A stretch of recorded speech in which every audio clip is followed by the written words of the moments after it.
Hey all, it's Dr. Edwards again. Excuse me. Yeah, I wanted to put together a dedicated video to help you interpret my milestone one checklist outline. Um, where to begin? I created, no, actually back up. I have created checklist outlines for each milestone.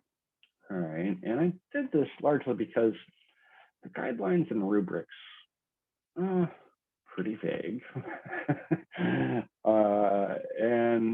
they're not very clear about certain things. And so, to help y'all out, and all my students, I created these checklist outlines to help get over all the issues with the rubrics. Okay. Um, Yeah, actually, what I'd suggest on your end is to open up the milestone one guidelines and rubric and check them out. And you'll see what I'm talking about. Okay, so let's do that real quick. Yeah, all right, like you have your overview. I find this rather interesting because yeah, they actually mentioned the National Geographic. Side note on Nat Geo, not a scholarly source in the least. They do not go through peer review. It's actually a colonial vestige. Nat Geo started in the colonial era. And was a good old boys magazine about colonial adventures. Yeah, not something we really work with in anthropology, to be clear. Yeah, anyway, sorry. Look at the prompt. All right. Let's see here. You know, real world problem, including location, the populations, resources involved, yada, yada, it's pretty overwhelming. And then, you look down at the critical aspects, it's even more confusing. Statement of purpose, problem here. Explains the selected real world problem using necessary background information. Well, this is actually the first aspect of milestone one, but the way this rubric is written, that's actually about your background information. All right. It literally says using necessary background information. So yeah.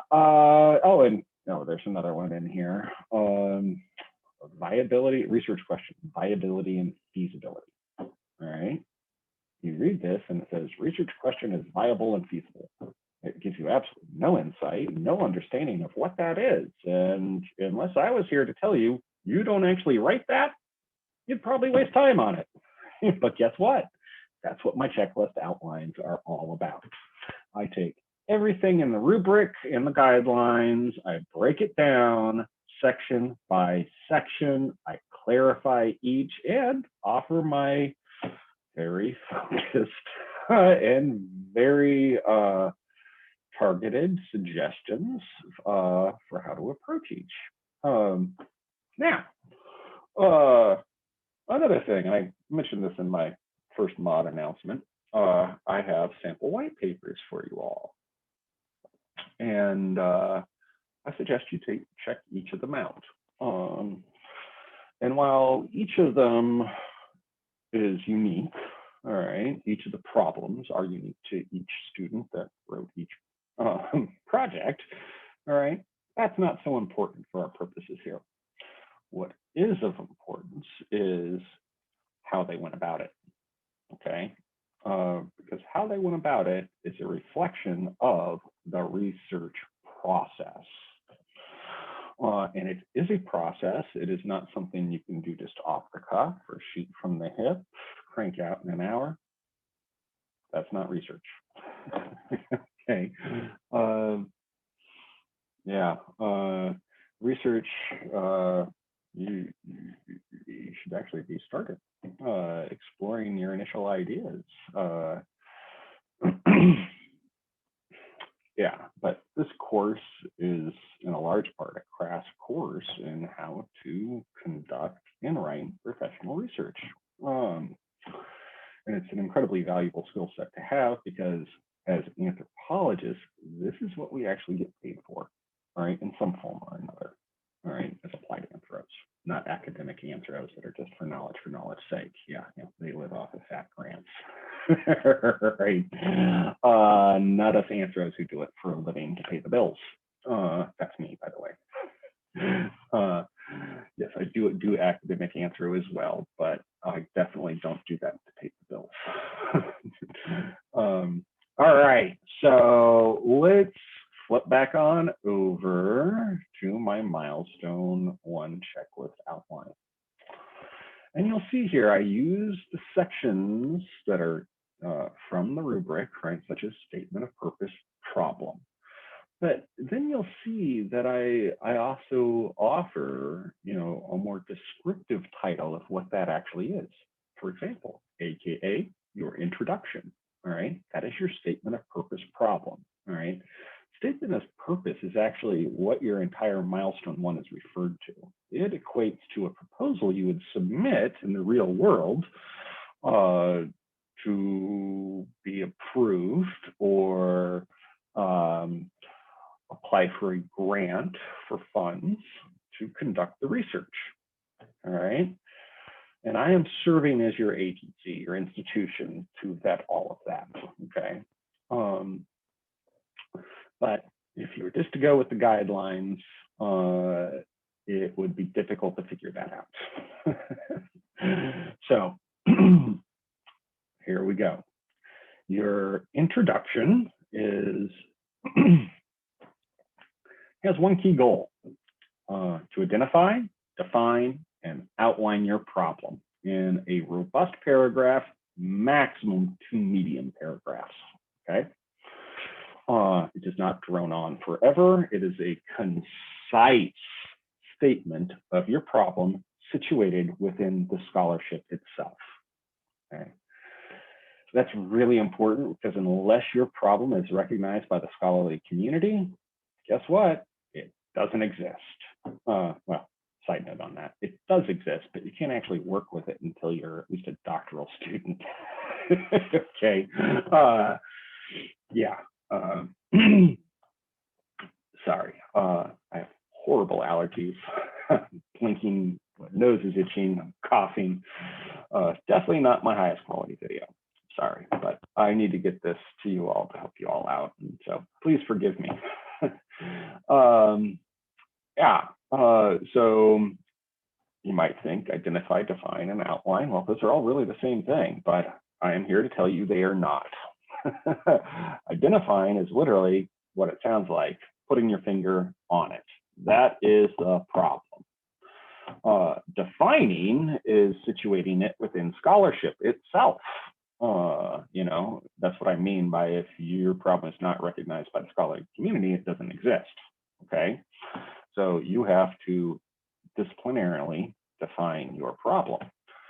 And in addition to that, you need to support it, right? That is outlining it. You need to be able to highlight the significant impacts of it.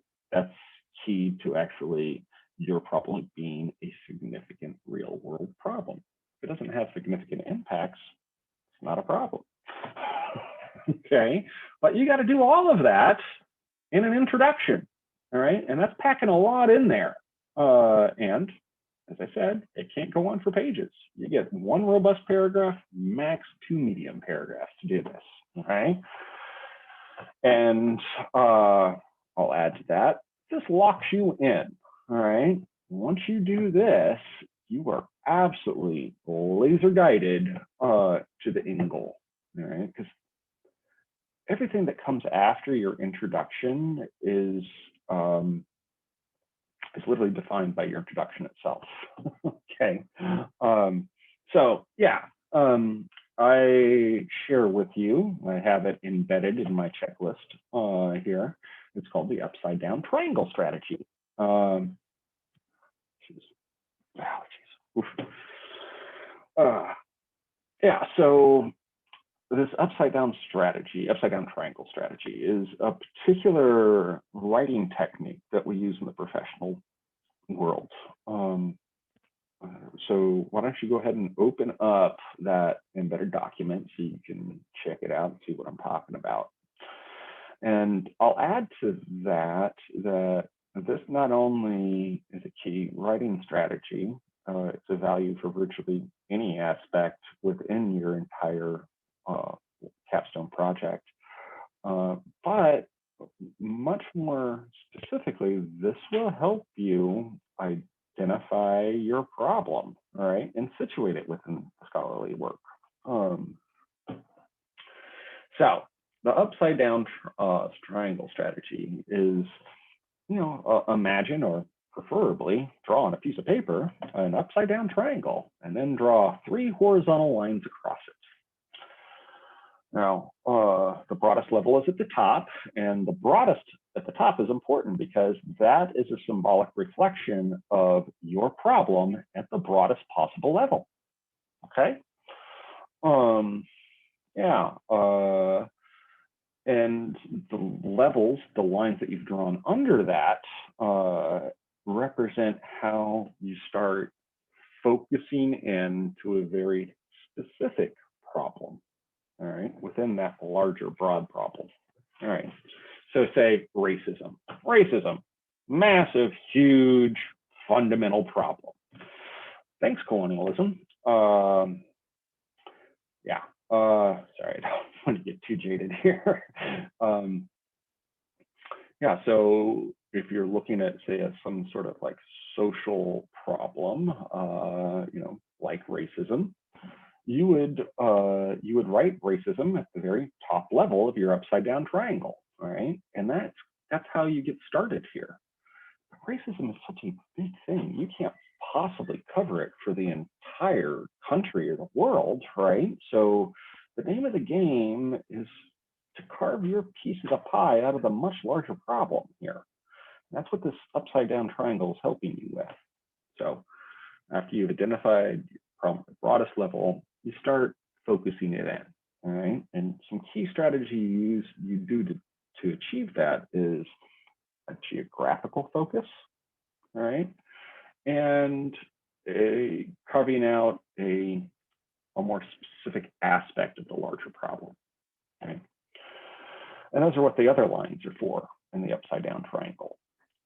So going with my example of racism, it's a social problem, all right? So what's particularly about racism? Like, it's such a vast problem. I know, institutionalized racism. that's hot stuff, and a major problem. It's pervasive. It's everywhere. But again, that's not deep enough. That's not meeting our requirements for depth, focus, and specificity. It's getting there, though. So do more background research, right? Learning more about institutionalized racism. And through that background research, guess what? I found out it's a problem in virtually every state. It is a problem in every state.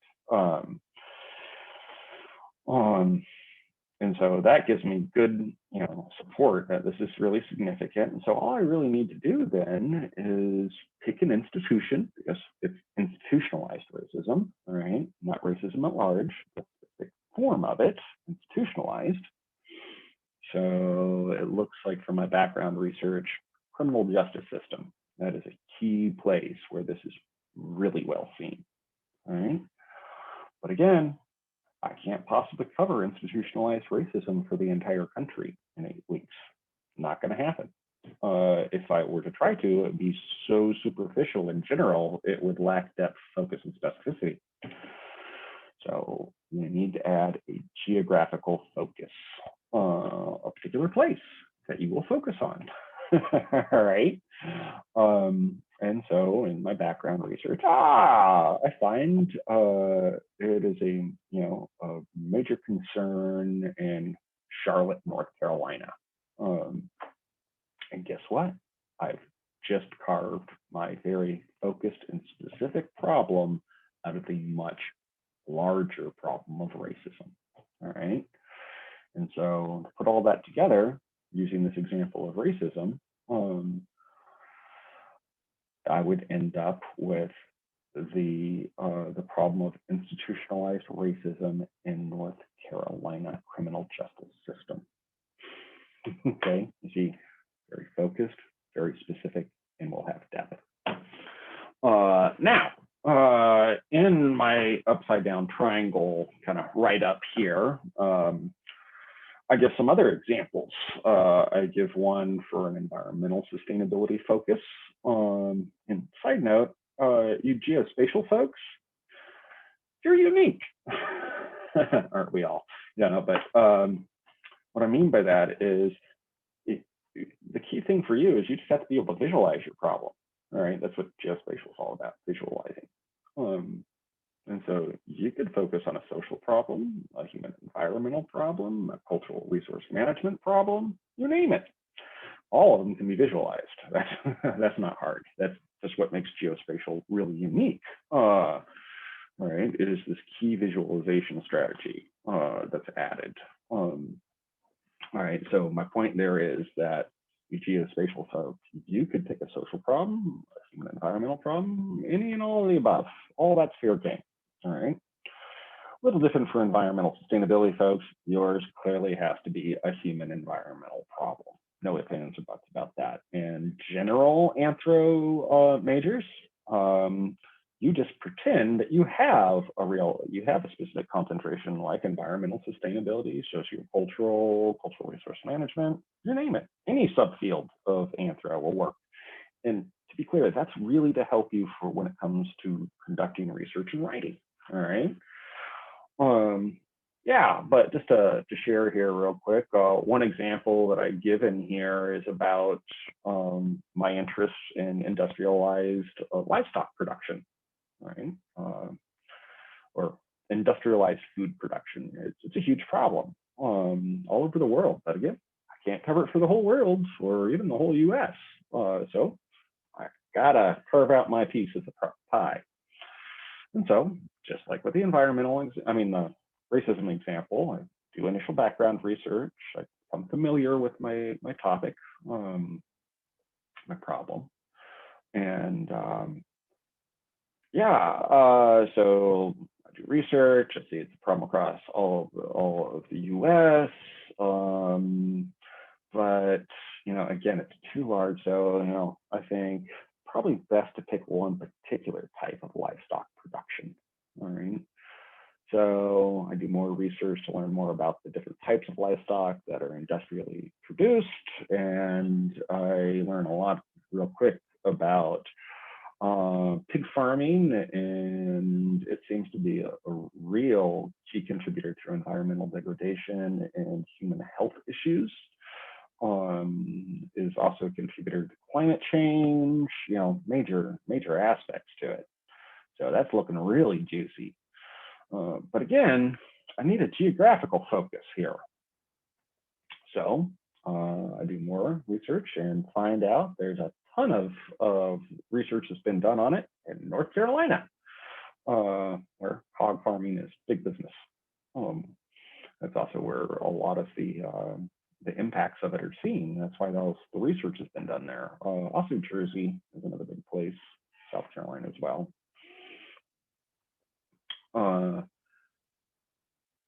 And other select places. Anyway, you learn all about that by doing initial background research. So say with that food production problem, I would limit it, start refining things to industrialized livestock production. Then stepping down a level in my upside down triangle, it would be industrialized pig farming. And then I apply a geographical limit to it, North Carolina, and presto bango, I got my problem. Environmental and social impacts of pig farming in North Carolina. Okay. I hope that makes sense. And that is literally a crash course on how to write your introduction and how to apply the upside down triangle. All right, let's hop back to the milestone 1 checklist outline. that should get you set for your intro. Now we're on to the next aspect, and the rubric, it's called Statement of Purpose Specifics. I would not suggest using that heading. It's rather confusing. I would call it something more akin to background of problem, background and specifics of problem, even background will work. Okay. Yeah, and just to point out, that's a more objective, descriptor rather, of what's involved in this section, which helps kind of get your brain in the right place to think about it. Now, what I suggest here is this is all about the who, what, when, where, and why. Okay, this is the meat of milestone 1. And so there are kind of a couple of aspects to this section. You want to start your background section with a robust paragraph outlining the history of your problem in your specific place. Okay, include a map. All right, all research identifies their research location. All right. Once you've outlined the history of your problem in your place, depending on what sort of problem you have, there are kind of 1 or 2 sections that follow this to finish out the background section. Right? Let me give you 2 different examples. One for a social problem. We'll use racism for that.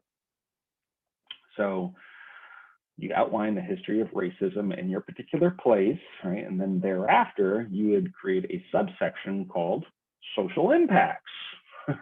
Okay, and you would then spend several paragraphs outlining all the recognized impacts of your racism problem in your particular place using scholarly sources. All right, no scholarly sources doesn't exist. Can't say that enough.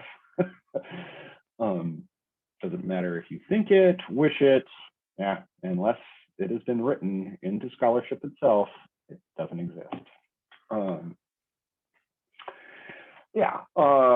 So back to the racism example, you would then outline the particular social impacts of your particular problem of racism for your specific place using scholarly sources. Do not write about solving your problem. Okay, and I say that because lots of people like to skip this part and just focus on solving their problem, but that's really putting the cart before the horse. And to be more clear, that's not research. Okay, you got to go through the steps, and if you don't, yeah, it's not research, it's just your thoughts, and nothing against your thoughts, but that's not the same as research. Research is regimented, specific, disciplined. Our thoughts are not necessarily such. Although we start with our thoughts, of course, but that's not where we end. Let me give you the other sort of example here for like a human environmental problem. So you would outline the history of your problem for your place, all right? And then you would create 2 subsections. One called environmental impacts, which you would outline all the environmental impacts of your problem in your place. Getting the pattern? And because people are involved in this, it's a human environmental problem, not just an environmental problem. If it's just an environmental problem, intro isn't so important. It's got to have the human component. And so after the environmental impacts, you would then write out a second subsection called social impacts. And these would be a continuation of the environmental, but how they impact people in your place, okay? And again, have to use scholarly sources. Scholarship doesn't say it, it doesn't exist. Once you have done all that, you are ready for the next aspect of your milestone 1, and that is presenting your research question. You do not need to explain it. You do not need to write its viability or feasibility, all right? That is something I assess. And I give some insights into it in my checklist outline here. But you'll see here in my outline, I say that your question should naturally flow from your background section, and it should. If your question does not fit the background you have just outlined, guess what? Something's off. Okay. Yeah, I mean, that should be go without saying. So this is really about consistency and coherence. It's got to be consistent and coherent from start to end. If you start jumping between problems, right, that's going to be a problem. Got, like, as soon as you write your intro, you are locked in. Okay. Yeah. So for your research question, all you do is present it. Okay. And let me give you some examples of some basic template questions that you can use that are very effective. For a social problem, what are the social impacts of X? X is your particular problem, in Y, your place, and how can such be mitigated? Question mark. It is a perfect anthropological research question that is literally tailor-made for your specific social problem. Couldn't ask for better. Okay. And again, I do this for a living, all right? And that basic formula of a question is what I use every day. I changed the wording of it, but it's the same fundamental thing. Now let's give an example for an human environmental problem. What are the environmental and social impacts of X, your problem, in Y, your place, and how can such be mitigated? Question mark. All right. Pattern should be very clear. Yeah, you'll see those reflected in the sample white papers because they're very effective strategies for a research question. Okay. And it helps you avoid being overly focused on the solution. It's focused on the research, right? And then the solution, okay? What are the social and environmental impacts of X and Y? And then the last part, how can they be mitigated? The first part is all about, researching and analyzing the problem. The very last little bit is actually about solving it, right? And how it can be mitigated. That's about solving it. Okay, so that gets us the research question. Moving on, relationship and value. Now, I'm going to give you a big tip here. This section is not about your problem. It is not about how solving it will help people. Do not approach it like that, please, because I really don't want to send you back to the drawing board. This is about our discipline and how you will be contributing to it, okay? And that is something that all professional research does, all right? Because we are disciplinary. All professional research is rooted in disciplinary practices. And there is usually always a fundamental requirement to contribute to your discipline. That is what this section is about, not about solving your problem or how it will help the people that you want to help. Nah. Okay, it's about how your research will actually contribute to anthropology at large and your area of concentration. Now, special note for you general anthro majors, this is why I say pretend you have a concentration. It will help you with this, all right? So any subfield, all right? Whatever you want. It just has to be clearly anthropological. Yeah. So a very good strategy for the research, relationship and value section, final section of milestone 1, is to think of it as a road sign of what is to come. So why don't you go check out milestone 2 and milestone 3? Don't look at the final submission guidelines. They're not going to show you what you need to see. Milestone 2 rubric guidelines will, and Milestone 3 rubric guidelines will, because those are actually outlining the very specific things you will be doing, right? And I'll summarize it for you. You're going to do, you're going to be applying anthropological research to analyze your problem. Guess what? That's a value to anthropology and your area of concentration, all right? You're going to be doing a very specialized and focused literature review. Note, it is not a normal literature review like you have done for other courses.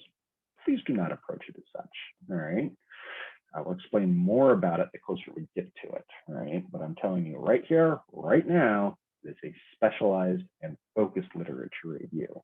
And you can't actually do it until you've conducted your analysis in Milestone 2.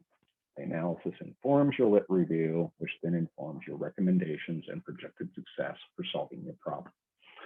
I'll explain all that the closer we get to Milestone 2. So right here, for this aspect, we are drawing connections across, okay? So it's important that you understand some basic relationships. So I'm trying to explain. So like that very focused and specialized lit review, that's also a value. You're going to be assessing the research and work that has been done to help solve your problem, right? You assessing all of that is also a value, okay? Oh, and then, yeah, let's not forget, you're actually going to be solving your problem, making recommendations, outlining projected success.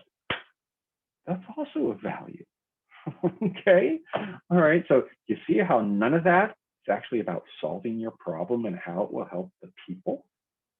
Not at all. It's about how your research will contribute to the discipline and your area of concentration, nothing else. Yeah.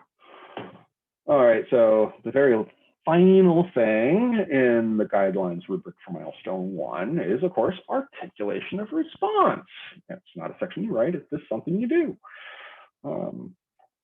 And so you'll see in the checklist outline, be sure to only use scholarly sources. If it's not a scholarly source, it doesn't meet the mark, okay? All right, like National Geographic is not a scholarly source. Encyclopedias are not a scholarly source. Merriam and Webster's dictionaries are not scholarly sources. Neither is any wiki page, Wikipedia, or anything of the like, okay? And all for one simple reason. None of them are peer reviewed, okay? Peer review is the definition of scholarly. If it is not peer reviewed, it is not scholarly. And so tips in Shapiro and Google Scholar and virtually any other database searching engine, you can select scholarly, or they may have an option for peer reviewed. You click that tab, presto, all your results are limited to strictly scholarly sources, and they remove all the non-scholarly for you. It's a good step to take. So have to plug that about scholarly sources. Oh, and still don't know what a scholarly source is, scroll down to the bottom of my announcements page. You will see an entire announcement about what is a scholarly source. You can also check out the Crapo test via Shapiro Library. Yes, that's not a joke. It's called Crapo, which I just think is funny as all get out. But it's actually a very helpful strategy, even though it sounds funny.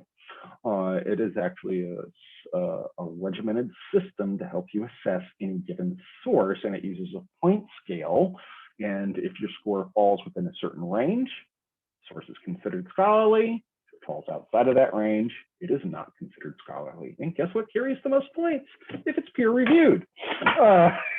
Yeah. Anyway, so other basic nuts and bolts stuff for articulation of response. Make sure to proof your work, all right? Grammarly is free, available to all of us, is better than Word's built-in grammar spell checker. side note on that, if you're thinking about pursuing Anthro, maybe worth investing in the full pro version of Grammarly because it comes with some sweet features. You can set it to like scientific writing, academic writing. Yeah, the free version is just general writing. But still incredibly helpful. Make sure your paper is formatted in APA standards. 1-inch margins all around, left justification, no centering of anything, except title page. That's all you consider. Yeah, frankly, I don't care if you use APA 6th, 7th, they're all pretty much the same with minimal differences between them. I am not going to grill you over, oh my God, you used APA 6th edition versus 7th edition. You're mean, horrible, how dare you? No, never gonna happen, okay? Just gotta be really clear about that. However, that does not mean that I am not a stickler for citation. I expect you to cite appropriately. I am just not gonna nitpick over if it's APA 6th, 5th, 7th, 10th, 20th, doesn't matter to me because they're all fundamentally the same. Okay. What else? Use section headings. You need to structure and organize your writing, and section headings are the professional standard of doing such. Okay. And I would suggest using the section headings that I've identified in my Milestone 1 checklist outline. Like, you don't call it, statement of purpose problem. Rather, you call it introduction. And side note on that, APA actually says you can't use introduction, but I can tell you as a practicing professional and academic, yes, you can, and we do it all the time. Okay, so just pointing out APA is not God, or gods, I don't care what you believe, deity, singular, plural, multifaceted, fluid, dynamic, doesn't matter to me. I hope that makes sense. I'm just kind of going over my notes and my outline to make sure I hit all kind of key things. You'll see at the bottom of it, I say, feel free to email a draft and I'll get you initial feedback before you submit it. I mentioned this in my Mod 1 announcement, actually. I actually encourage students to draft a chunk at a time. It's a really effective strategy. Does several things to support you as well. All right. So imagine you draft an entire milestone and then submit it with no initial feedback, no insights, no nothing. All right. Chances are you're going to get an awful lot of feedback. Oh, I should be clear. I give a lot of feedback normally. So if you didn't avail yourself of my support materials and all the insights and extras that I provide, you're going to have all the more feedback and it will be all the more overwhelming and intimidating. And so guess what? Drafting a chunk at a time, emailing it to me, that gets over that issue real quick, real easy, right? You get, focused, targeted feedback on each key chunk you forwarded me. All right, you get the support every step of the way as well. All right, and on top of that, you're not going to have massive amounts of feedback to try to process. Rather, you're just going to have that very focused feedback for that particular chunk. As I said, I encourage students to do that. Okay. And bonuses that happen from that, I am often able to get a much better understanding of your personal and professional interests. I can help mentor you. We can set up regular meetings, you name it. And of course, I am always about magic disappearing phone. I am always available to you over the phone and email. All right. I actually suggest phone over email. It's faster. And at this level in your education, you should be able to get over, oh my God, I don't know that person. I don't want to actually talk to them. Okay. If you can send an email, you can pick up the phone and call me. There's really no difference, and this version is faster. Okay. I work from home, so I tend to be fairly available. Just keep the time difference in mind. I'm in the Pacific time zone. My number, all my contact contact info is always at the bottom of every announcement, so you can always track me down. Okie dokie. Yeah, just pausing for a sec, trying to think if there's any other major stuff I wanted to go over for Milestone 1. Well, I think that does it. And I know that was a lot. That's why I made a video, so you can go back over it as many times as you need to. All right. Yeah. I hope it helps. Yeah, and if anything, my level of engagement and investing in you all is nothing but a good thing. All right. It should never be taken as something negative or bad. All right. Getting feedback from me doesn't mean bad. Not at all. All it means is I'm trying to help you. Nothing more than that. And I think we can all say that none of you have done anything like this before. So, yeah, when you're new, it helps to listen to somebody with experience and that does it for a living. That's why I run Capstone. I'm the only person who does. Yeah, anyway, I'll leave it at that. I hope you all have a great one. And again, don't hesitate with any questions. I'm at your service. Take care.